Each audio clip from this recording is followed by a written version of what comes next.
Homer crashed into the glass, and a huge hole tore in his pants. When he got home, he threw the torn pants right on Marge's head. As Marge was sewing them up, she unexpectedly found out the pants were worth $2,600, so she hid the pants in her hair.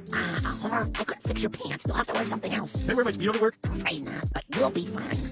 Homer had no choice but to wear an extra large pair of sweatpants to work, while Marge snuck over to a clothing store. After the shop owner appraised the pants, Marge finally sold them for $2,595. That money was enough to cover Lisa's tuition for a week, Bart's full-body tattoo, and pacifiers that would last Maggie her whole childhood. Marge stood in front of the women's clothing store for a long time, but she couldn't bring herself to buy anything for herself. Guilt started to creep in, and she wanted to call Homer to tell him everything. But when she heard he was watching a baseball game with some random guy, someone he'd never even thought to watch with her, Marge felt totally overlooked. After hanging up the phone, she headed straight to a jewelry store and bought the biggest diamond ring they had. But as soon as she walked out the door, guilt hit her again, so she tucked the new ring into her pocket. Calm down, Marge. Nobody cares. Marge, I was a couple blocks away and I couldn't help noticing you wearing something your husband couldn't possibly afford. Tattletale. A casual Christian. Remember, sales title. When she got home, Marge decided to hide the ring. First, she stashed it in a drawer, but it felt too easy to find, so she hid it inside a turkey instead, then put the turkey in the dishwasher. No matter how she thought about it, none of these spots felt safe enough. She opened a jar and found the cookies Homer had hidden. Even the fridge was stuffed full of his cookies. Marge climbed up to the attic and hid the ring in an unnoticeable corner. But as soon as she turned around, she saw Lisa come up to check her report card, and Bart, who was hiding from the police, had been in the attic the whole time. In the end, Marge placed the ring in the most obvious spot. Homer was furious when he saw it, but once he thought about all the things Marge did for their family, he realized his mistake. Gently, he slipped the ring onto Marge's finger.